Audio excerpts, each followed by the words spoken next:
कि कोई भगवान के लिए सब कुछ छोड़ देता है और कोई भगवान पर सब कुछ छोड़ देता है। नमस्ते दोस्तों, मैं हूं आरजे कार्तिक। ये कहानी माधव दास जी महाराज जी की। जगन्नाथपुरी में रहते थे और उनकी भक्ति के जो चर्चे थे वो दुनिया में पहुंच चुके थे।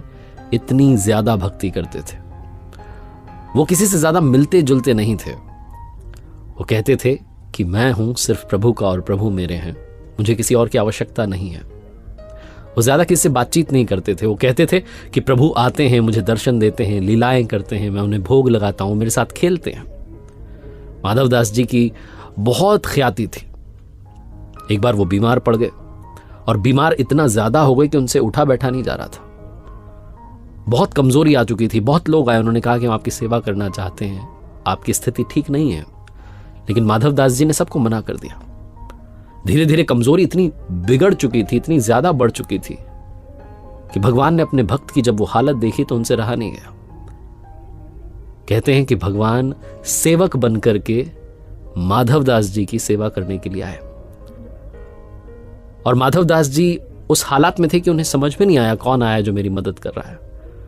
भगवान उन्हें उठाते, बैठाते, नहलाते, उनका ख्याल रखते, उनके लिए भोजन का प्रबंध करते, उनकी सेवा करते। धीरे धीरे जब दिन बीतने लगे और माधव दास जी की जो हालत थी, जो तबीयत थी, वो थोड़ी सी ठीक होने लगी, जब उन्हें होश आने लगा तो उन्होंने पहचाना कि प्रभु साक्षात आए हुए हैं। माधव दास जी ने कहा, प्रभु आप चले आए, ऐसी भी क्या आवश्यकता थी। भगवान ने कहा कि तुम्हारी वो हालत मुझसे देखी नहीं गई, तुम किसी और की मदद लेना नहीं चाहते थे, तो मुझे ही तुम्हारी सेवा के लिए आना पड़ा। और माधव दास जी कहने लगे कि आप तो प्रभु हैं, साक्षात भगवान।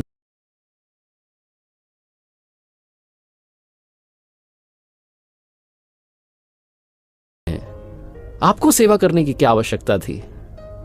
आप तो मेरी ये जो बीमारी है, जो मेरा रोग है, इसको ऐसे ही गायब कर सकते थे। भगवान कहते हैं कि तुम्हारा प्रारब्ध था। प्रारब्ध का मतलब पूर्व संस्कार थे। तुम्हारा भोग था, भोगना तो पड़ेगा, तुम्हारे कर्म थे, उसका फल है। और तुम्हें बताना चाहता हूं कि अभी तो 15 दिन तुम्हें और इसी हालत में रहना है, ऐसे ही बीमार रहोगे।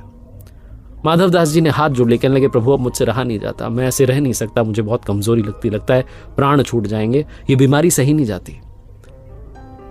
कहते हैं कि भगवान ने अपने भक्त की वो जो बीमारी के 15 दिन थे बचे हुए, वो खुद ले लिए। उन्होंने कहा, मैं बीमार रहूंगा, तुम स्वस्थ हो जाओ। ये तो बात हो गई भक्त के लिए भगवान के प्रेम की। लेकिन आज भी साल में एक बार जगन्नाथ भगवान जी को स्नान कराया जाता है, जिसे स्नान यात्रा कहा जाता है। स्नान यात्रा करने के बाद हर साल 15 दिन के लिए जगन्नाथ भगवान जी आज भी बीमार होते हैं। 15 दिन के लिए मंदिर के पट बंद कर दिए जाते हैं। कभी भी भगवान जगन्नाथ जी की रसोई बंद नहीं होती है। लेकिन ये जो 15 दिन होते हैं, इसमें रसोई बंद कर दी जाती है। वैद्य जी आते हैं भगवान की बीमारी को जांचने के लिए। भगवान को जो भोग लगाया जाता है वो काढ़े का भोग लगाया जाता है, आयुर्वेदिक भोग लगाया जाता है, फलों का रस उन्हें जो है चढ़ाया जाता है, छेना का भोग लगाया जाता है, सोने से पहले मीठा दूध जो है अर्पित किया जाता है। भगवान जगन्नाथ बीमार हो गए, 15 दिनों तक आराम करते हैं और आराम के लिए मंदिर के पट बंद कर दिए जाते हैं, उनकी सेवा की जाती है ताकि वो जल्दी स्वस्थ हो जाएं। और जब वो स्वस्थ हो जाते हैं तो फिर जगन्नाथ यात्रा निकलती है, जिसको देखने के लिए असंख्य भीड़ आती है, भक्त आते हैं। खुद पर तकलीफ लेकर के अपने भक्तों का जीवन सुखमय बनाने वाले प्रभु को प्रणाम। अगर आपकी भक्ति में शक्ति है तो वो आएंगे भी, मदद भी करेंगे और अपना प्रेम भी आप तक पहुंचाएंगे। ऊपर वाले के आशीर्वाद के साथ, अपनी मेहनत और अपनों के प्यार के साथ कर दिखाओ कुछ ऐसा कि दुनिया करना चाहे आपके जैसा। देखते रहिए हर सोमवार सुबह 9:30 बजे मेरे साथ एक नई कहानी और हर शुक्रवार सुबह 9:30 बजे लर्निंग सीरीज।